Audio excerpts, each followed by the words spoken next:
You've probably heard about the story of Marie Antoinette, the queen who indulged in luxury while France starved. But what if I told you that her infamous words, "let them eat cake," were something she never actually said?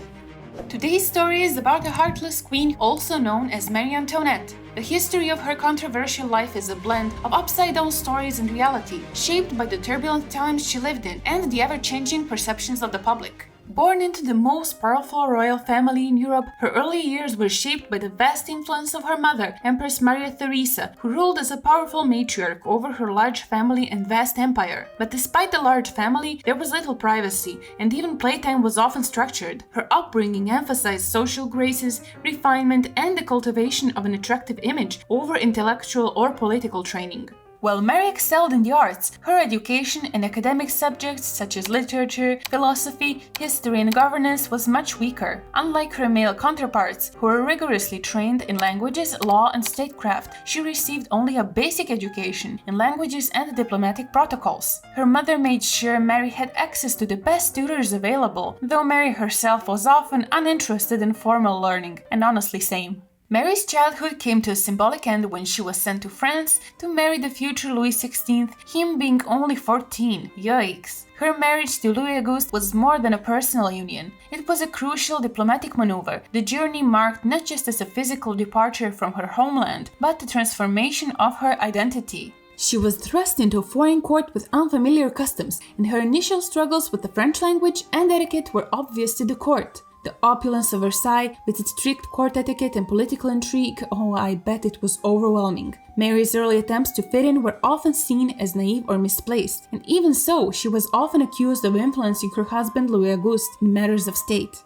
Mary became Queen of France when Louis XV died, her being only 18, with Louis XVI ascending to the throne. Imagine ruling at that age, guys. My brain was not ready for that at 18, I can tell you that much. Over time, she became known for her over-the-top tastes and lifestyle. She was criticized for her spending on fashion, particularly her well-known purchases of luxurious dresses and accessories. While she had limited political power, she was nonetheless associated with monarchy's failures and shortcomings. It seems like the monarchs were influencers of the time, but they didn't even get to choose whether they even want to be one. Now, a very short history lesson. What affected the economy of France the most was actually the happenings outside of its borders. The Polish-Lithuanian Commonwealth, weakened by internal strife and political corruption, faced a series of territorial divisions initiated by, watch this, Austria, Prussia, and Russia. Poland was under the control of the neighboring powers that partitioned its territory, meaning Poles were subject to foreign rules of Austria, Prussia, and Russia until the end of World War I. It's very similar to Poland not existing as a country at all for over a century.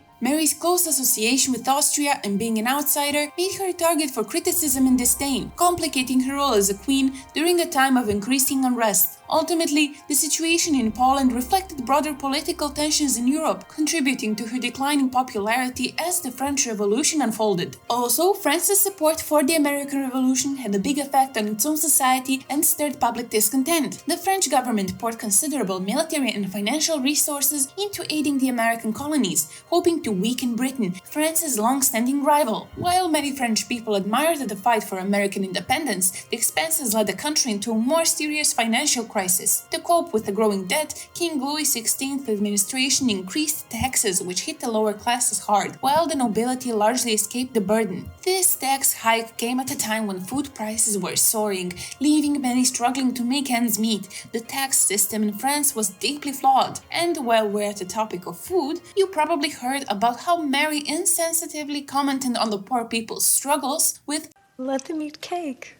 Some of you may even heard it from your history school books. Some stories are so compelling that they seem to capture the essence of an era, and they stick because they feel symbolically true, even if they aren't factual. The truth about her infamous quote is that Rousseau's Confessions is where the phrase first appeared. It was written about a decade before Marie Antoinette even arrived in France. In Rousseau's Confessions, Jean-Jacques Rousseau mentions a great princess who, when told the peasants had no bread, supposedly said, "let them eat brioche." Brioche being a sweet kind kind of bread. Historians think Rousseau may have invented this story or based it on a rumor, but since Marie Antoinette was later cast as the most visible symbol of monarchy in France, the line was eventually attributed to her. During and after the Revolution, anti-monarchist propaganda flourished, and Marie Antoinette was portrayed as embodiment of royal excess and indifference. Because the phrase "let him eat cake" aligned so perfectly with these perceptions, it continued to spread and was widely believed. The infamous phrase became a powerful narrative about the gap between the wealthy and the poor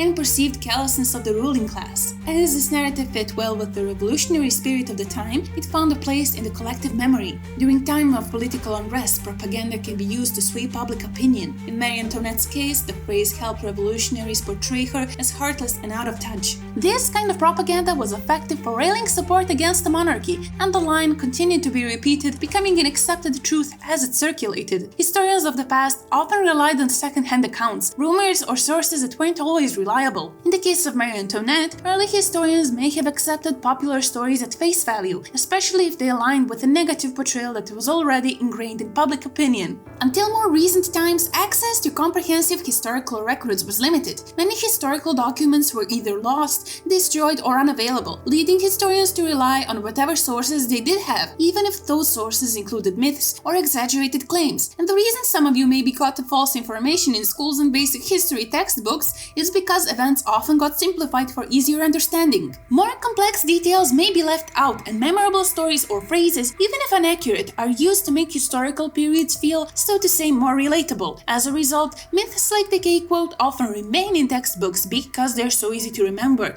and seem to capture an essential truth about the period, even if it's not the real truth.